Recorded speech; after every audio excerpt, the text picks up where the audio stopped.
Hello, everybody. Hello. Hello. Hello. Woo. Good morning. How are you feeling? Woo. Give me a thumbs up if you feel good. Oh wow, that's like most of you. That's good. Well, for newcomers to Games for Change, I always advertise that this is like the fun conference. That like, obviously it's called Games, so that's part of it. But I think it's more that it's the community who comes here. You represent such a diverse group of backgrounds, professional and otherwise, where you come from in the world, what you're here to learn and do. And the energy is always so good. I always look forward to Games for Change. I've been coming to this conference. I don't know, since the 19th century. Games were different then, but we're so pleased you're here. We're here to really share a lot of learnings that came out of an experience that we have been curating now for a couple of years. My colleagues will tell you more about what that is. I just want to thank you all for coming.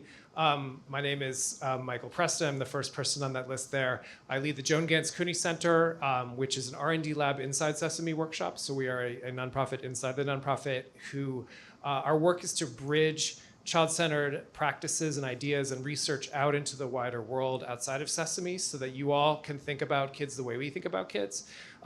There's a whole lot more to say about that, which I will leave to my colleagues because they have so much amazing work to share with you. We're grateful you're here. We hope you join our mailing list, our community, and stay in touch. And I'm looking forward to being here with you for the next 90 minutes or so and learning about you and what you're doing. Here's Medha.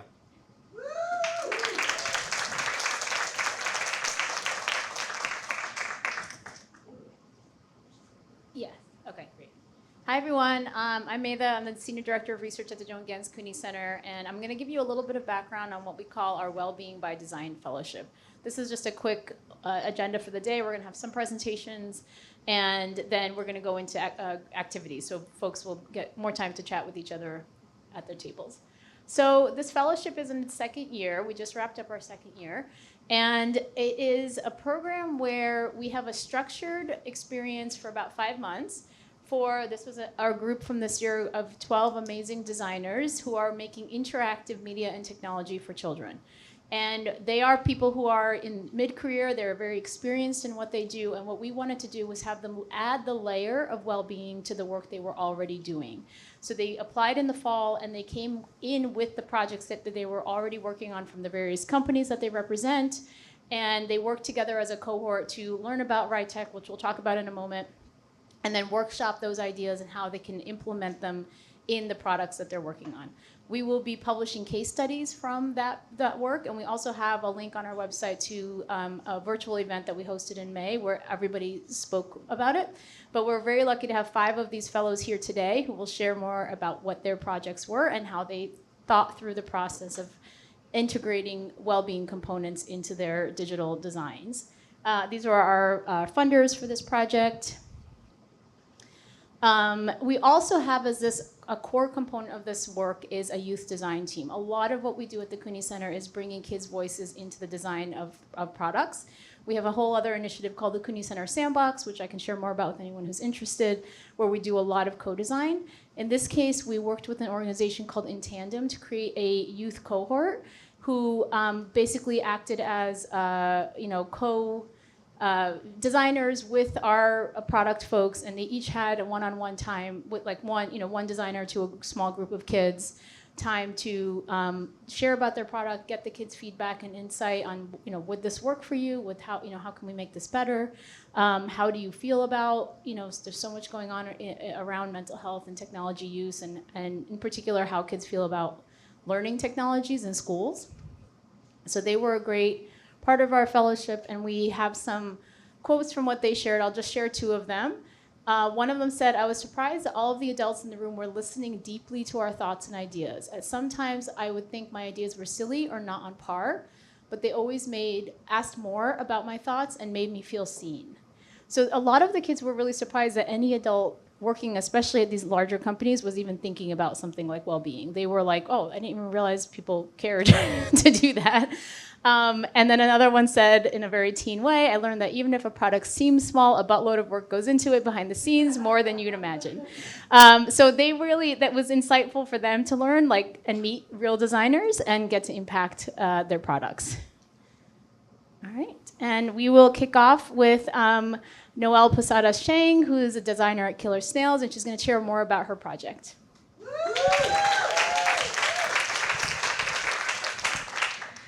Hi, I'm Noelle, and I'm the design director at Killer Snails.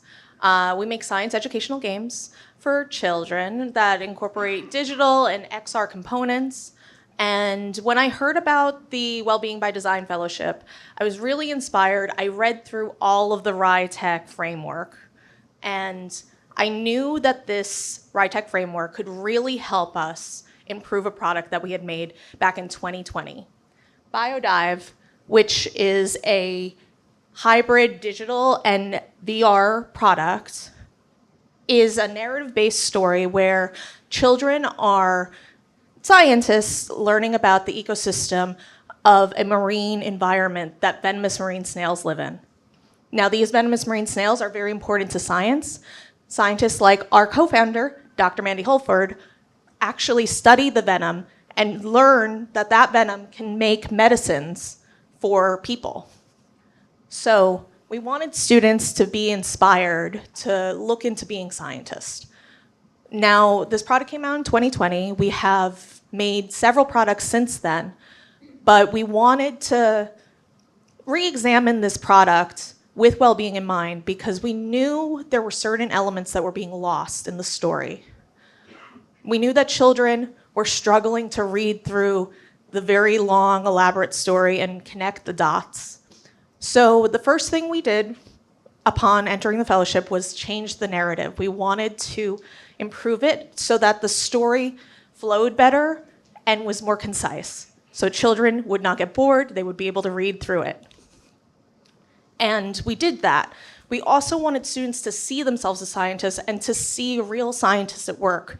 So we actually had our co-founder, Dr. Mandy Holford, make 2 videos, one explaining students what the mission was and sending them off, really establishing that they understood what the identity of a scientist is.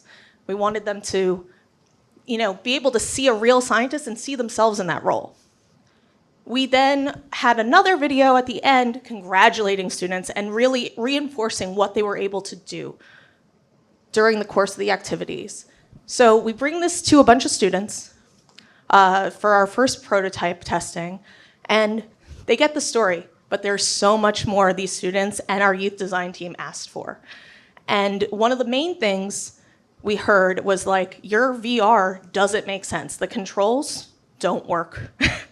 So we went on to go back and reassess how we could better improve the controls to replicate what students were used to in these VR programs. So students were able to better use the VR afterwards. We also saw so many tiny UI and UX deficits in our program. There were so many times where students would get stuck and we'd be like, it's so easy, you could do it. And then we would see where they were getting stuck. And when we actually talk to kids about the problems they're encountering, you can see what their thinking is, where the fall off is. And when you see that fall off, it's so easy to fix it, right? Once you know what these students need. So we went back, we fixed a bunch of the UI, the thing became much more usable. And last week, we got to go into a middle school in Queens, and we tested with 120 students, and they all enjoyed the product so much more than any previous class that we've ever tested this product with. And it's all from listening to what students and children are asking for, having them come in earlier in the design process, having them discuss what inspires them, what makes them want to be a scientist, what makes them able to go through an experience. What is the UI and UX things that you could do to improve their experience? So RITEC really helped not just with learning about well-being, but learning to listen and trust what kids are saying about your product. And I think that's something that the RITEC framework starts from the get-go, asking kids, what does well-being mean to you? And That's what we got out of the product. We made something that responds to children's needs and their well-being. So thank you, and I'm going to pass it on to Rubin. Thanks, Noelle. Give it up for Noelle. Woo!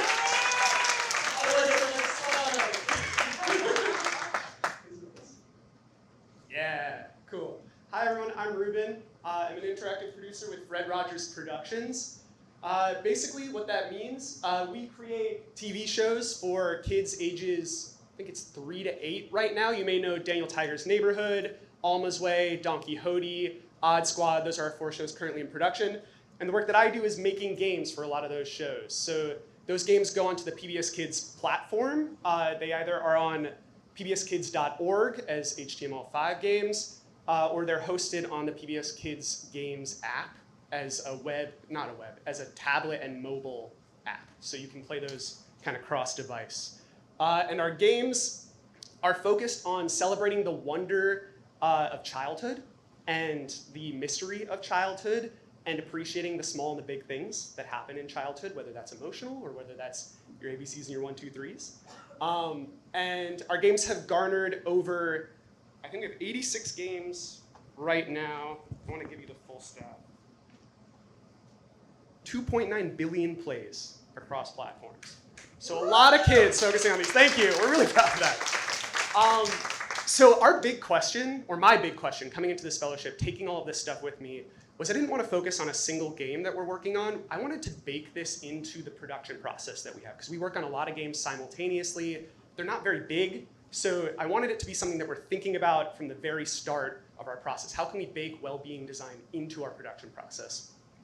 The way that I did that is I did bring a few actual games into the fellowship. I used test cases. So we were making, this past 6 months, 2 new games for Don Quixote and 1 game for Alma's Way.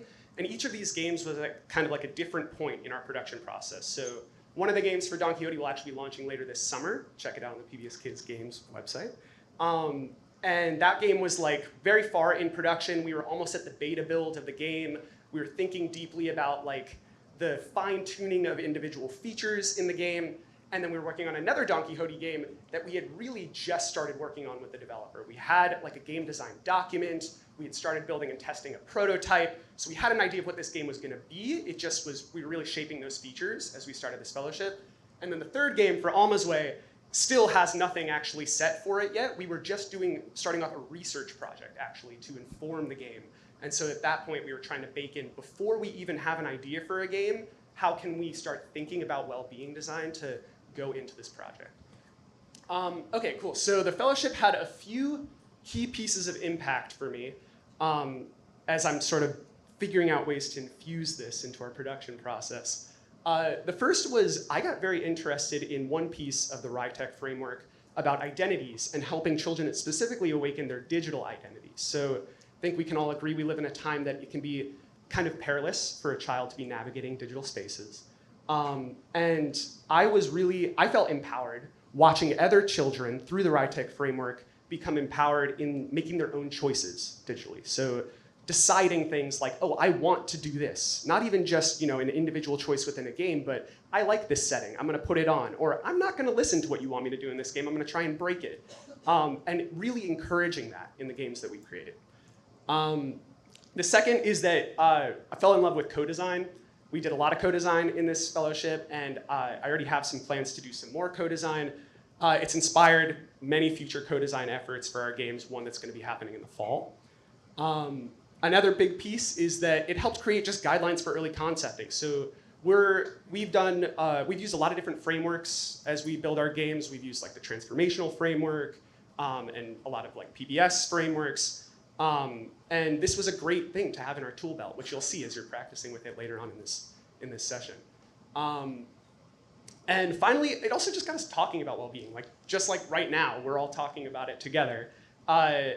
Not only have I been talking about it to my coworkers, but also, I actually haven't told the folks in the fellowship this yet, but another fellow, I'm gonna be on vacation over the summer, another fellow is gonna come speak during that time at a big event at our company about the RITEC framework and well-being by design to help kind of further facilitate and get more people interested in this, even in like our funding department, our legal department, that sort of stuff, so we can really focus on it. Okay, I think I'm maybe going a little slow, so I'm going to skip through some of these highlights. I want to just call out the last one there, which was hard convos about the future. This fellowship was an amazing opportunity to talk with folks that are professionals in the industry, but also with kids and with teachers and with educational facilitators and just helpers in general about the really hard things that are going on right now, because it can feel weird to ignore that. And well-being has a very positive outlook, and this RITEC framework is focusing on the positive ways that we can help children and care for children. But in order to think about that, we have to think about what's hard right now. So the environment to be able to do that was super helpful. Some personal takeaways. First is that well-being design should be intersectional. There are so many different ways, age, race, class, geographic location, environmental impact, sustainability, and degrowth. All of these things were coming up in our conversations, and you can't ignore any one of them in your well-being design. It's helpful to be able to come at it from as many different angles as possible. The second was, I found that sometimes reducing harm means making and doing less, not more. This may be a bit of a contentious one. I was feeling, as we were learning more and more about the ways that emerging technologies are being implemented in the lives of children, that sometimes it might not be worthwhile to embrace something just because we have a good idea on how to implement it in our product.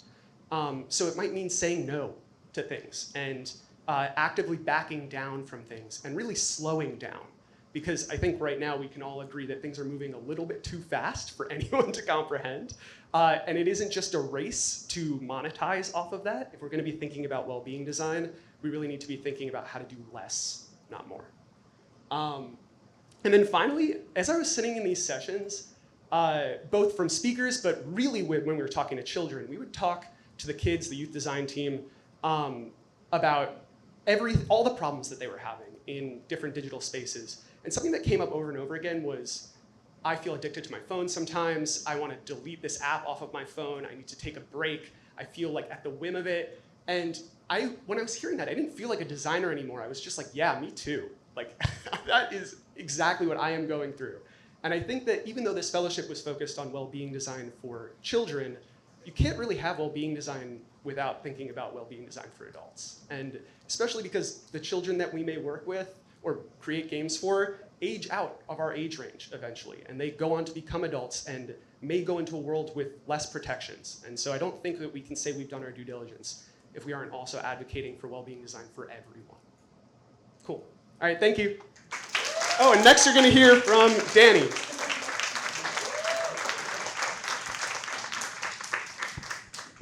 Hey everybody, how's it going? Great to see you, great to be here with you all. My name is Danny Pimentel. I'm an assistant professor of immersive media psychology at the University of Oregon, and I direct a lab there called the Oregon Reality Lab. Pretty much what I do is I build and test the psychological and behavioral effects of immersive media. So AR, VR games, mostly focusing on anything related to social and environmental issues. And today I'm going to share with you a little bit of my work with Vessel, which is virtual excursions for science learning. This game, which is a multiplayer VR game for Horizon Worlds, Meta's sort of social VR platform. And has anybody played on Horizon Worlds at all? Show of hands. Not many, so that's good and bad in some ways. But excited to share why we're pivoting platforms too. But this game was designed in collaboration with marine biologists down at the University of Oregon Eugene campus to solve a very specific issue, which is for underrepresented minorities, youth, it is often difficult to maintain interest in pursuing a STEM career throughout the academic journey for various reasons, right? And this project focused specifically on two of those reasons or barriers. The first one being lack of identification with scientists. Most kids do not know a marine biologist, for example, and marine biologists as represented throughout different media properties often don't represent their cultural, their racial, their gender identity backgrounds, and so that lack of identification or connection can actually reduce interest in pursuing a STEM career. The second factor, experiential learning, right? I was lucky enough to grow up on the beaches of Miami, and I had direct access to the ocean. But most people do not. And so how do we give people and youth an understanding of what a career in marine biology is if they're not able to access the ocean? Access vessels, for example, and embark on marine science cruises. It's very difficult to do that, very expensive. So introducing Vessel, which was a virtual reality simulation to attempt to provide youth those opportunities to not only become marine biologists by embodying their avatar and engaging in marine science, but also doing so with other scientists, their peers, and guided by an expedition leader that is actually a marine biologist along the way in VR. So this product was already kind of on the market, available freely on Horizon Worlds. And when I started this fellowship, it was a great opportunity to just test some of the assumptions, right? Just at a basic level, we know that for well-being in this context, we care about two big things. One is identity formation, right? We want to give kids a playground where they can start building and experimenting with their scientific identity, to see themselves as scientists by doing science the way that they see fit. And so that was an assumption that engaging with the youth design team, putting this game in front of them and letting them experiment with it and getting feedback, let us know really early on that it's not enough to just embody an avatar, and just because I'm doing the science doesn't mean that my identity is forging or merging with this scientific identity that you're presenting in the game, right? There is a bit of a gap there. And so some of the feedback we got from kids when they were playing this game, or at least seeing the playthroughs, was, I can't really embed enough of myself in my character, right? In the game, it's up to 4 players. You start by choosing specific roles aboard a vessel. So captain, researcher, marine tech, and that involves picking a hat and a vest, and that's about it, right? So the need for customization, the need for infusing more aspects of their identity into their characters was something that really boiled up to the top in terms of needs for really building that identity with the character, and in turn building STEM identity. The other thing too that we noticed is, again, we're not picking VR because it's a novelty or because it's the new thing. There is very much so an intentional use of virtual reality, right? A lot of the work that I study is embodiment, how our virtual avatars shape our perceptions of self. Unfortunately, accessibility is still an issue in immersive media, right? Most of our students did not have a VR headset. And so accessibility just wasn't there. And we found out pretty early on that even though Horizon Worlds did open up access to mobile and web versions of the game, so many bugs, so many issues. Students were not able to play the game on their mobile or on the browser, as well as if they had a VR headset, right? And so cross-platform play was also kind of bubbling at the top as something we need to make available to our students. So all this is to say, we ended up, because of this, we were able to do 2 things. This fellowship really helped us not only think of better ways of infusing, autonomy, agency, and identity into this experience, but we've prioritized cross-platform play by switching to HTC Viverse. Has anyone heard of Viverse as a platform before? So a few hands. It's again, kind of a virtual online world like Roblox or Fortnite or any of these other things. But any world or game you build on there is accessible on VR and web and mobile. And so we got support from HTC to rebuild Vessel on that platform from the ground up with a lot of the lessons that we learned through the fellowship.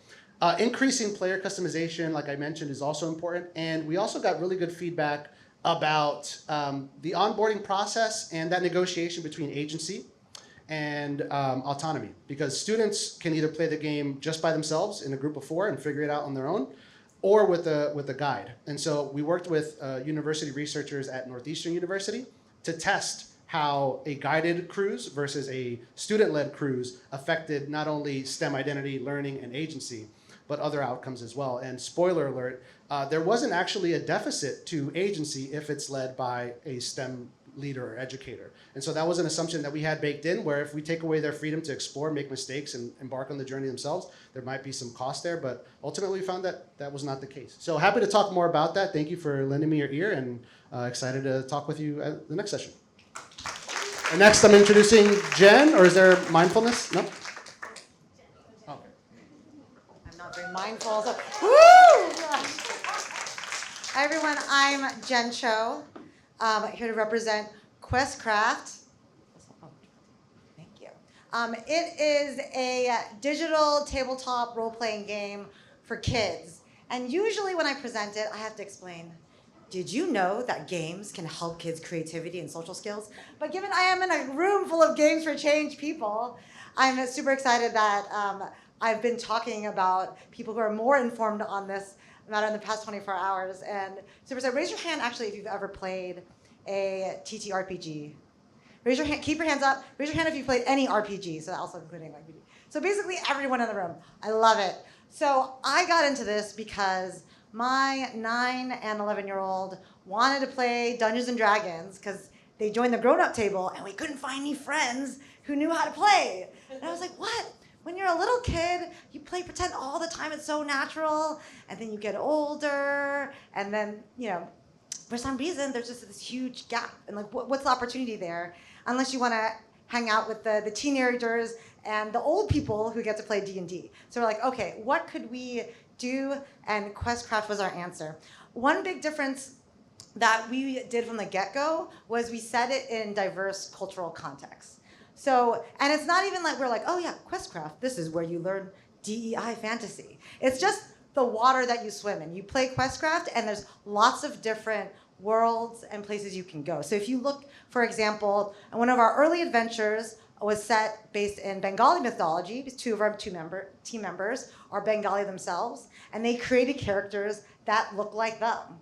And I think what's amazing about this world, like I was in the same room yesterday, we were talking about inclusivity by design, and it's like, well, if there's only one of you in the game, it's hard not to make it a stereotype or a trope, or just make you feel like you represent everyone.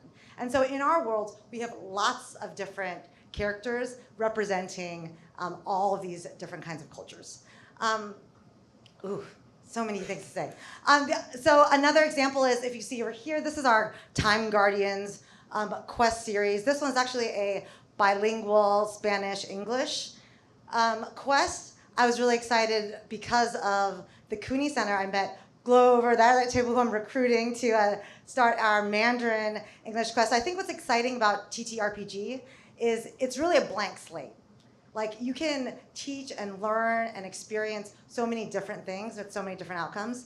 And in terms of what it actually looks like, because I think a lot of people who play traditional TTRPG are like, well, part of what makes it cool is it's not like on a screen.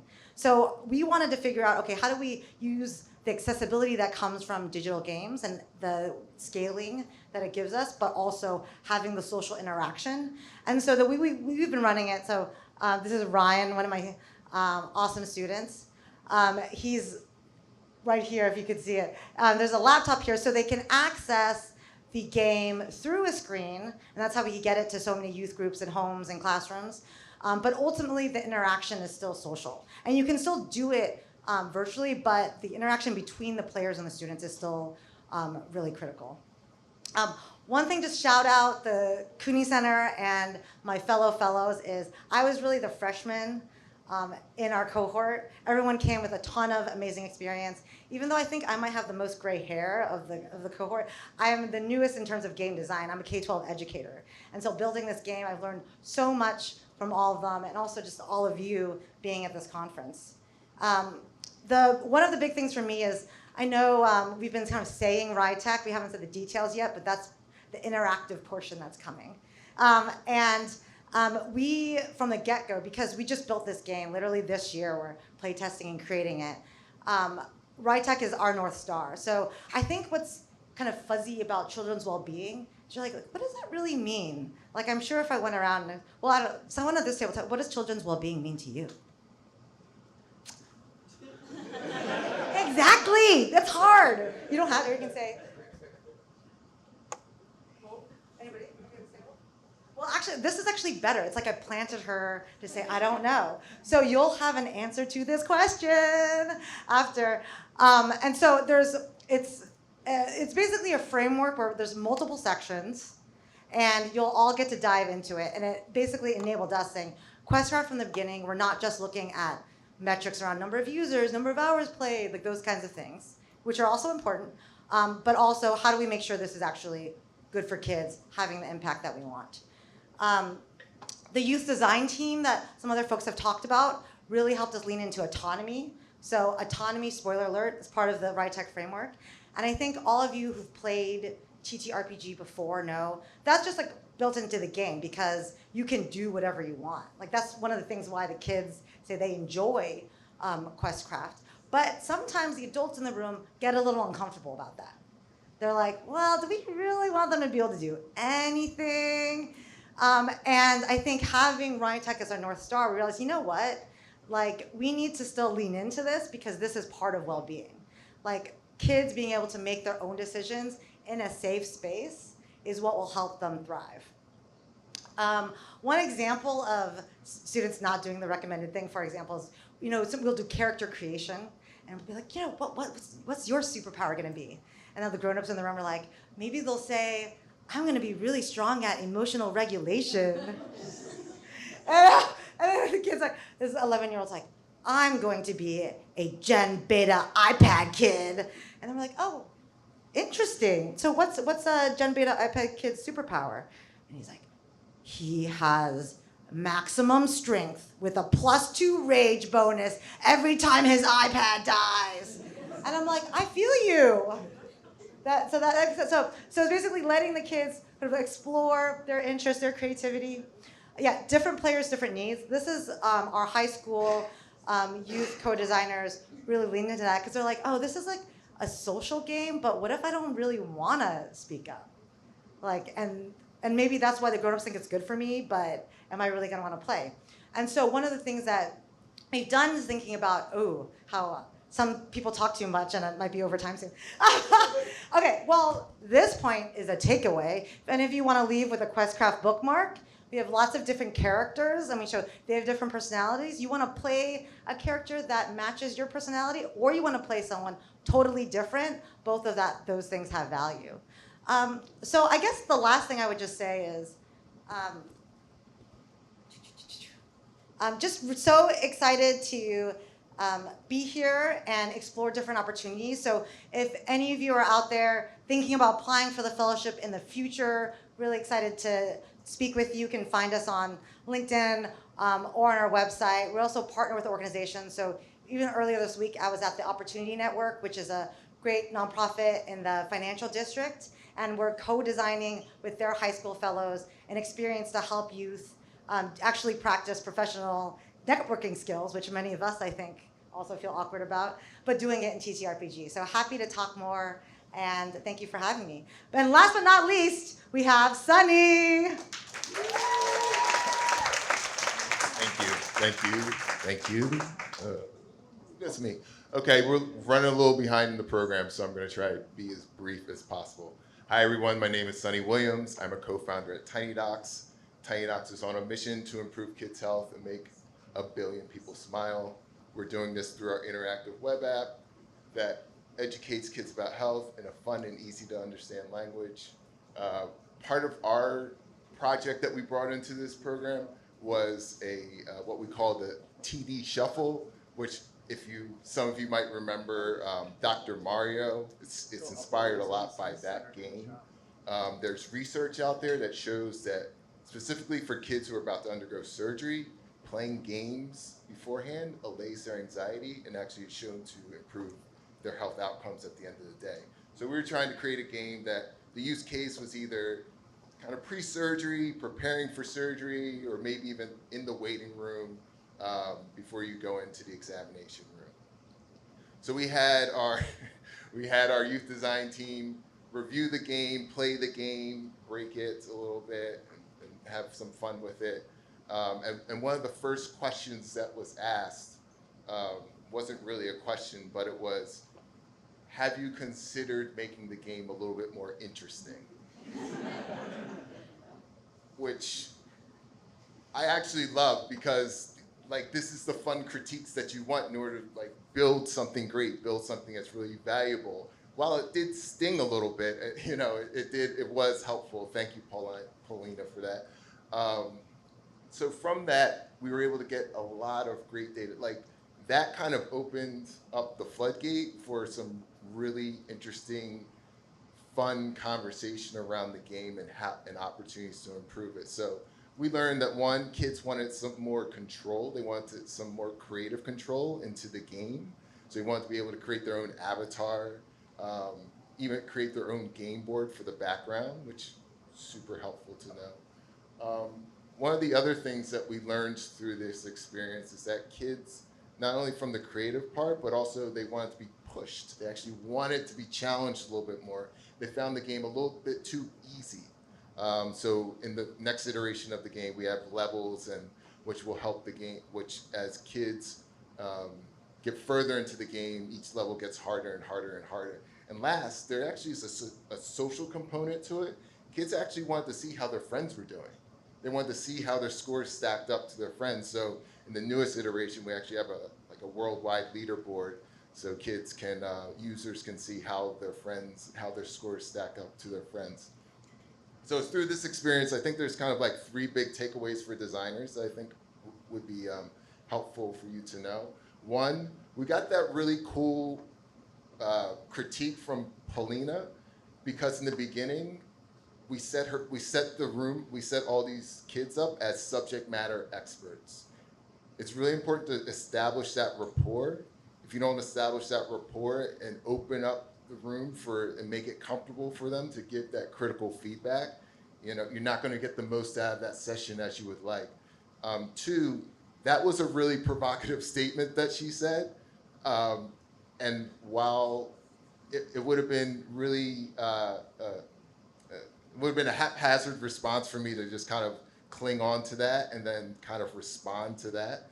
One response doesn't necessarily make a pattern or a data point, or excuse me, a pattern. One data point does not make a pattern. And so while that did get repeated, and I was able to kind of dig in a little bit more and find out more if that was shared amongst the room, and it was. I think had I not kind of stepped back and thought through and dug in and got curious about that, might have responded a little bit haphazardly without actually addressing and asking the rest of the room what they thought.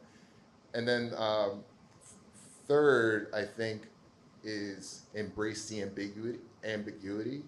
In these user sessions, you're going to get lots of data. Some of it's going to conflict with each other, and you're going to think, oh my gosh, there's so much. How do I kind of sit in it, sit in the mess, love it, enjoy it, invite your team to be part of the mess, and figure out what's the best way to move forward. And then last, I guess, for this RITEC framework, it's really a win-win opportunity, because at the end of the day, through this lens, you're able to add value and make a more delightful experience for kids, and you're also doing it in a really responsible way as well. So that's all I have for today. Thank you all for listening. I look forward to talking to you afterwards. Hi, everyone. Thank you so much to all of our fellows for their presentations. And they're staying for the rest of the workshop, so we're all going to join tables and we can ask more questions. But if anyone has a question for the group, we'll have time for 2 or 3 questions. So if there are questions about the fellowship or anybody in particular, come on up. We have a little bit of time for questions, and we'll take a short break.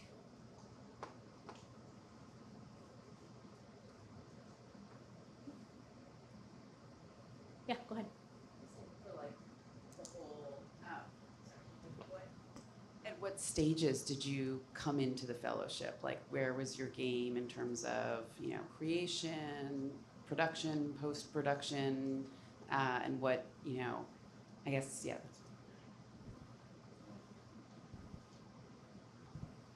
Hi. So our game was actually post-production. We released in 2020. So we were revisiting a past project with the RITEC framework in mind. Does anyone else? Probably in beta. I mean, we're in a research lab, so it's kind of different. It wasn't public, and it was just used internally for research purpose, but it was done. Just prototyping, playtesting stage, very early. Yeah, we had a beta that we were post-production. We knew it was rough, but we were excited to get feedback from the kids. And I was 3, beginning, middle, and end.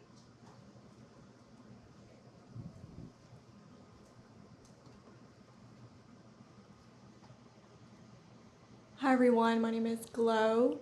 Back to what Jen said about how we need to talk more about what children's well-being actually encompasses.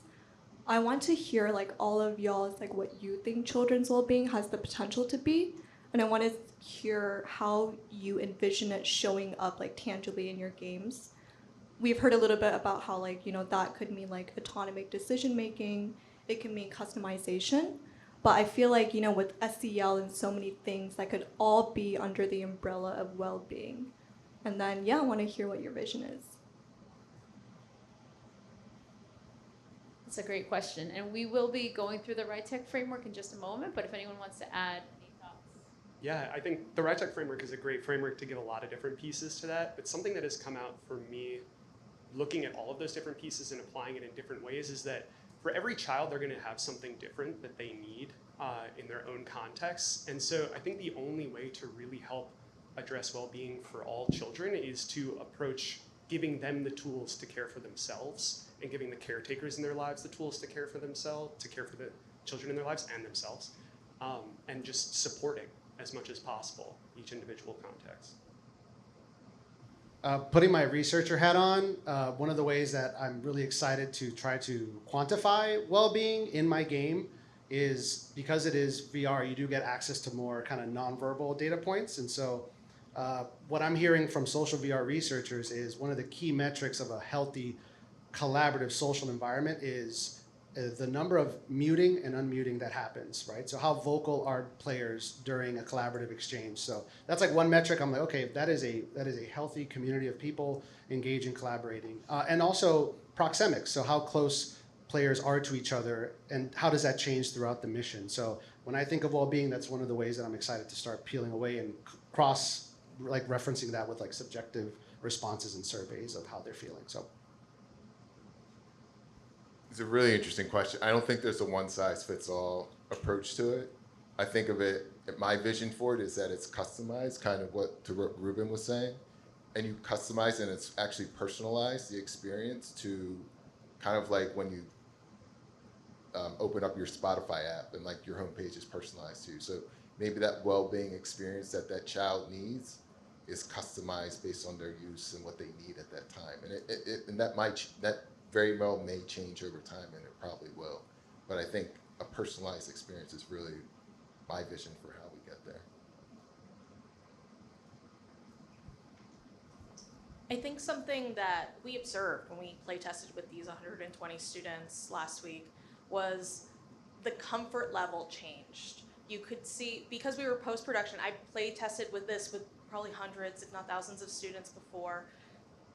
They were more comfortable in the situation. They felt safe to explore. They felt safe to interact with their, seatmates and talk about the experience. If they got stuck, they were willing to talk to someone else about it because they were in a shared experience, but they were comfortable. And I think that's something that was the most enlightening thing to see how designing for well-being affected our experience. Thank you, everyone, for those questions. And we're going to go into a short break now where Rubin is going to lead us through a mindfulness break. And we had already planned this before Dr. Chopra did his mindfulness yesterday morning, but we're going to have our own. So we're going to do that, and then we're going to go into our workshop activity. Thank you. Cool, yeah. I should say first and foremost, I am not a mindfulness expert. I know nothing more than you about mindfulness. I am stealing this activity, actually. This is a exercise, a mindfulness exercise, although I don't even know if he would have referred to it this way, that Fred Rogers used to do in a bunch of different contexts, whether it was like a commencement speech that he was giving or just sort of talking to friends in his life. If he had the stage, this is a way that he would sort of set the stage and give people an opportunity to get into a good headspace to think about things like care and well-being. And so I need my phone for this, actually. So what we're going to do is I'm going to give you an invisible gift. The invisible gift is very simple. It is just 60 seconds of protected silence. And I watch the clock for you, so you don't have to think about the time passing at all. And all I would invite you to do during that time is to think about someone in your life who has cared for you and thought about your well-being. And it can be someone who did that far in the past or did it this morning. And it can be in big ways or in small ways. Just give them that focus during this time. I'm going to start the clock, and I'll let you know when we're up. All right, I'm so sorry to cut it short. We'll have more time to talk at tables, but thank you for taking a moment to introduce yourselves. How many people have heard of RITEC or the RITEC framework? Amazing. Oh my gosh, we're so excited that you're here, and cool that some people have already heard of it, but you'll walk away with something new for sure. We can go to the next slide, actually. So over the next 15, 20 minutes-ish, we are going to explore the RITEC framework, which Sarah is about to give you a quick boot camp in. And we're going to pick a project at each table. It could be a game or a website that everybody is familiar with or that one of you are working on. I just got to overhear some of the introductions. There are so many rock stars in this room. So it's going to be a great opportunity to put your minds together. And we're going to use these graphic organizers that one of our other fellows put together. Shout out to Stephanie from Pinterest. To kind of do a quick version of what our fellows spent many months doing, which is kind of like auditing your project or your product against this framework. So each table will focus on one aspect, one component of the framework. So turning it over to Sarah to give you the RITEC rundown, and then we'll tell you the next steps. Hi, everyone. Thanks so much for staying for the interactive part of our workshop today. So each one of you should have a sticky note that I placed on your table. That is going to be your RITEC element that you are going to be working with in your groups. So really quickly, RITEC, that you've been hearing all the fellows talk about, stands for Responsible Innovation in Technology for Children. You can see why we use the acronym. And it was an initiative that was founded by UNICEF and the LEGO Group and funded by the LEGO Foundation. And it started by asking the question, what do kids consider well-being for them? And they researched and talked to kids all over the world, not just in Silicon Valley, but everywhere, all over the world, Global South. They talked to them, and then they got an initial set of eight elements that kids said that made them feel well, and then they tested those in a variety of methods, using a variety of methods in gameplay. And these are what we call the RITEC 8. So they include things like safety and security and diversity, equity, inclusion, which should be in everything that everyone makes, according to us.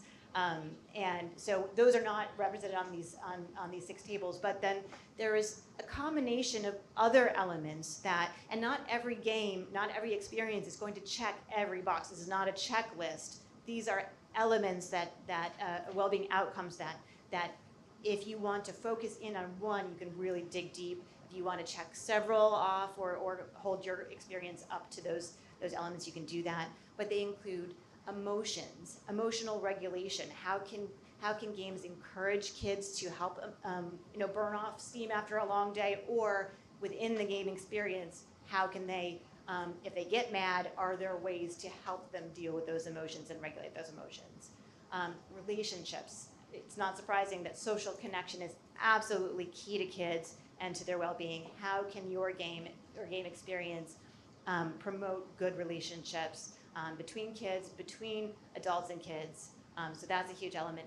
Creativity. How can your game experience really allow kids to be creative? Kids feel well when they make new things and they explore new things. Identities. You've heard a lot of the fellows talk about this. How can your game allow kids to really understand and be who they are in a safe way? And then competence. How can your game experience really promote kids developing competence? You don't want it to be too easy in the beginning. You don't want it to, you don't want false awards for, oh, great job, like everyone gets a trophy. That's not gonna make a kid feel good. So how can you develop games that really help kids feel, I did that, and feel proud of themselves? And then autonomy. Like when kids engage with a game, how can they engage with it in a way that allows them to be in control, make choices, not have everything, scripted for them. So those are elements that kids said and were tested to indicate that are key parts of well-being. So as Allisyn said, we invite you to take your element and dig in and choose one or several experiences at your table and start filling out those worksheets. And then we're going to give everyone a chance at the end to share quickly about what some of the things that you've learned. And you have fellows at your tables to ask for help, and then we're available as well. Just put up your hands if you need any help. All right, everyone. I'm so sorry to stop these wonderful conversations.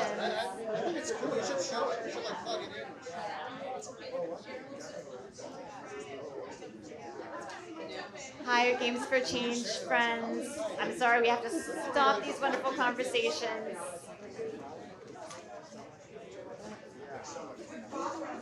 I know, right? Does any table want to go first in reporting back? You can either share one of the worksheets that you produced together, you can give some highlights from your conversation, anything that you feel like would be really helpful for the rest of the group to know, or if you have any questions for everyone, gnarly questions that came up. Anyone want to go first? Oh, excellent.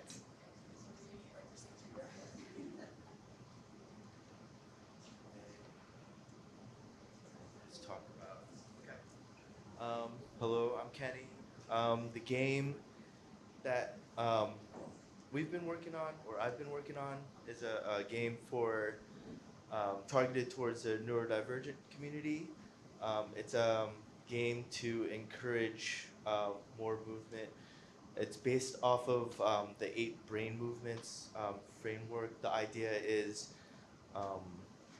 movement opens neurological pathways in the brain. So encouraging movement through dance can do that. So our game aims to do that.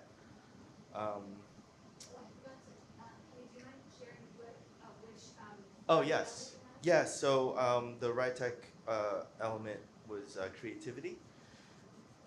So the prompt, how does my product currently address this? So like a dance game, typical dance games, you have to follow a set of moves, and if you don't get it right, you fail. So the creativity is kind of baked in there because you can do your own moves or mess up. We just encourage movement in general, so you're always leveling up. So in that way, you can be creative and just move, because the game encourages you to do that.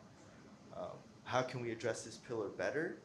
One of the ideas came up with was the ability to create your own move sets. So have the game record your own set of dance moves, create your own sequence to encourage that creativity. Name the opportunity. I had originally just started like, whoa, that's the opportunity to just create the game mechanics to record. But I think, as pointed out, it's, what is the possible impact of this opportunity? And I don't know if I got to that, but it's the opportunity to be more creative. Yeah, I need to work on that one. But how would we measure success? Right now it would just be all qualitative, just improvement of well-being. Seeing that players are excited to play the game, I think, is a good measure. So that was what I came up with That's the help of everyone. Thank you for starting us off, Kenny. Thank you. And I think that we should all create our own dance set, you called it? I think we should walk out, after this session, we should all create our own dance set. Does anyone else want to go next? Hello. Our pillar was competence. We tried to pick a product that we were all somewhat familiar with, so we picked the classic Minecraft. We determined that Minecraft is actually really great and successful at addressing competency and building that in children. We decided that the open world format kind of enhances a natural sense of curiosity, and the fact that you can explore the game in a both multiplayer or single player fashion establishes competency in the sense that when you're working collaboratively, everyone has a different role they're taking on, versus independently, you are relying on yourself and building all of those skills. We also think that Minecraft is very good at encouraging creativity. There are many multiplayer servers with all different objectives. Some people really like to make really beautiful houses and all kinds of stuff. We determined that there's a lot of self-determined mastery in what you want to work on. We also address the fact that making mistakes in the game builds competency. The fact that you can die in the game or lose all your stuff or have something go wrong, being able to overcome problems builds competency. something that we thought Minecraft could address competency better is having a better onboarding process. When you're put into the game, it's very like self-driven, and if you don't really know the game well, it may discourage people from continuing. And we also thought that they could benefit from having better customization and allowing people to kind of build what they want to look like and how they want to represent themselves in the world. Is there anything you think that? I guess the opportunity here for that better onboarding process could be like an optional tutorial space where if people would like to have an early tutorial on, say, like the crafting process or the exploration process, they can. If they don't, they can just really do what they want as is right now. And about the customization option, a lot of Minecraft skin customization at the moment is not done in vanilla mode. It's kind of based on players sharing resources and designs. So perhaps kind of adding an option to customize more than what they currently have would be great.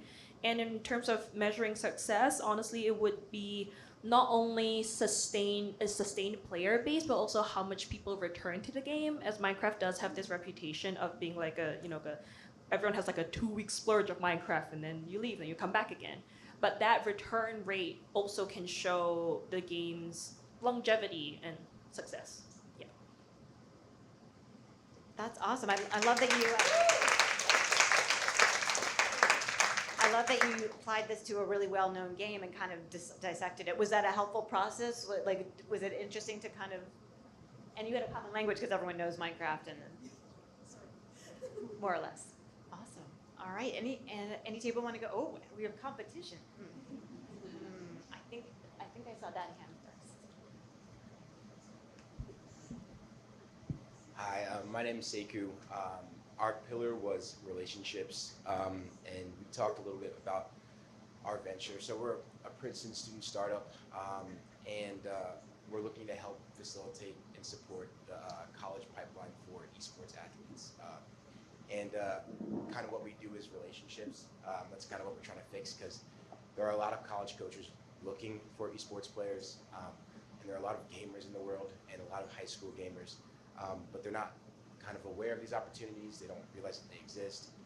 They don't realize that people are actually out there looking for them, and we're trying to fix that. And I think we talked through kind of how can we help best give kind of value to these relationships for these students, and it's, I think, by getting them in front of people who have gone to college for esports and gaming, so they can have someone who can help them. We talked as like a guild, and someone who can support them through this process, and they know that these opportunities are real and they're not being led astray. So that's kind of the thing that we talked about for relationships. And then we also talked about one more thing as well.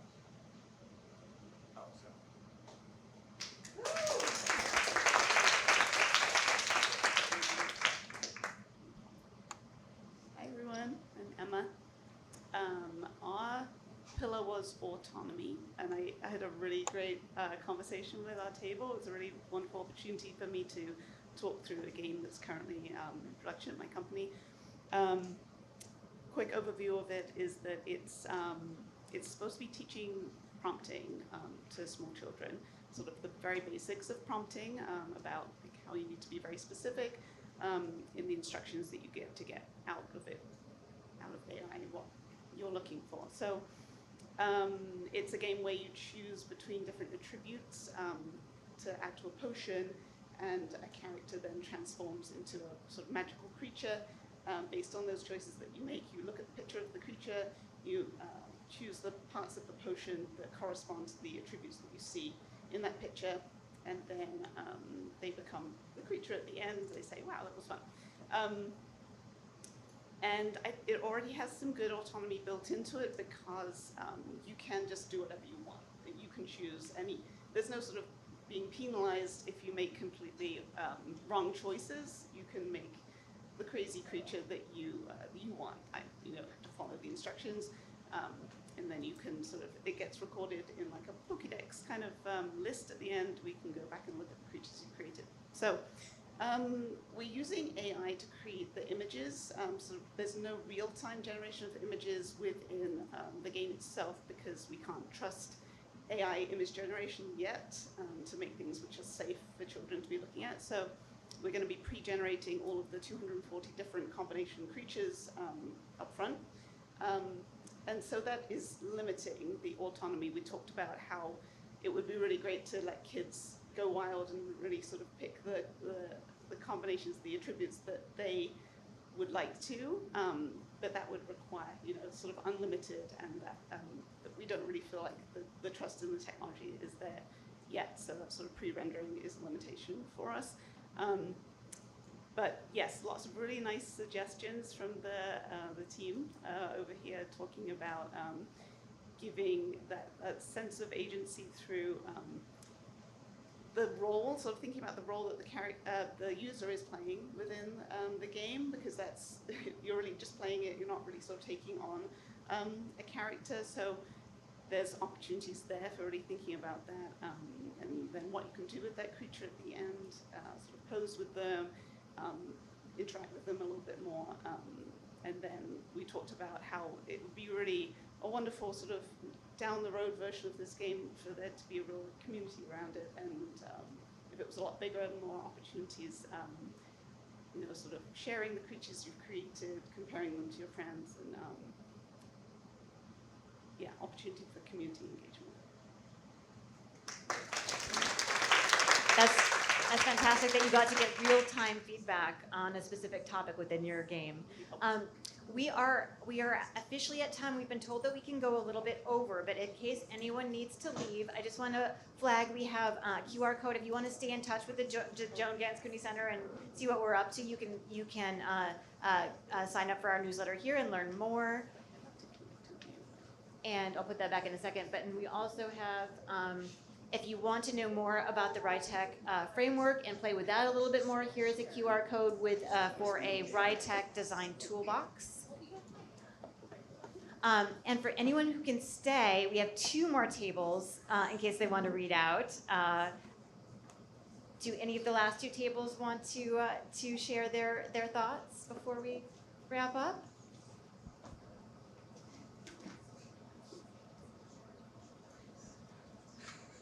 Hi, my name is Isaac. Me and another designer are currently contracted out under a Kickstarter project, which is a screenless device for kids. It's a tablet with 10 buttons on it, and we've been working on games and educational activities for it. Our pillar was identity, and we're exploring how we can make this little device, which does so much, personalized for each player that has it, especially when you have families that might have kids of different age ranges and they might be both playing on the device. We talked about there are these little faceplates you can put on it which change the activity, having faceplates for each child in the family where parents can then customize in the companion app what games and activities they want their kids to play. We also talked about stickers, putting different stickers on the buttons so kids can personalize and remember what each button is. We talked about one day creating different textile on each button, different textile textures. So players can feel differences between each button since each button feels the same right now, and it can help children who might need that extra reinforcement. We talked about potentially incorporating learning Braille on each button. Faceplates that help kids learn Braille, and incorporating different languages. And right now this is a device that's centered towards people who speak English. There's been talks about adding in multilingual activities that teach kids who speak English, other languages. We talked about potentially having activities that are having the device be for kids who speak Spanish and want to learn other languages as well. So yeah, a whole bunch of opportunities with this to help make it personalized. That's really cool.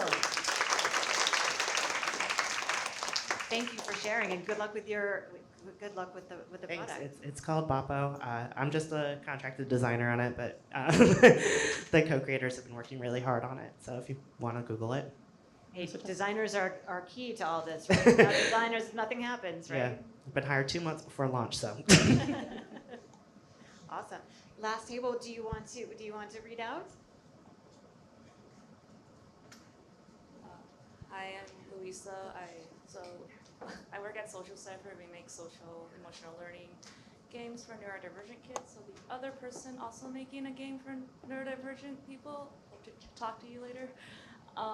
But our pillar was on emotions, and coincidentally, my company's working on a mini game about emotions. So we talked about what we can add to our game, which is super helpful.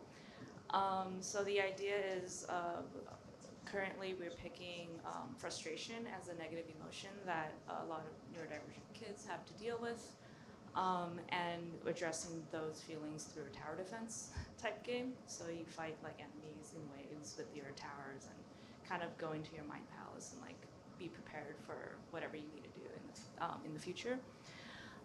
So we talked about maybe incorporating ways of having positive self-talk within the gameplay so that you can kind of make that connection, doing pulse checks or having other self-regulation techniques within the game, and then an opportunity would be to connect that to something outside of the game. So having a journal for the kids to, reflect on, pick their own sort of self-regulation skills, and sort of make the connection from the digital part to real life, which I thought was pretty awesome. And then with measuring success, thinking about having maybe some kind of like assessment type thing, or like you can ask the kids questions about how to customize their experience, and then after playing, see if that helps in a sort of way that way. Yeah, I think that was basically it. But anyone else have? Okay. That's amazing. And I'm so glad I put the emotions sticky note on your table. Well, I know that we could stay and talk all day. They would like us to clear out of this room by at some point, but a huge thank you to the Games for Change staff and team that are here supporting us. Thank you so much to all of you. A huge thank you to our fellows who presented and did so much hard work and presented today. And thanks for all of you for jumping on and jumping in and playing with us. And we'd love to stay in touch and have a great rest of the conference.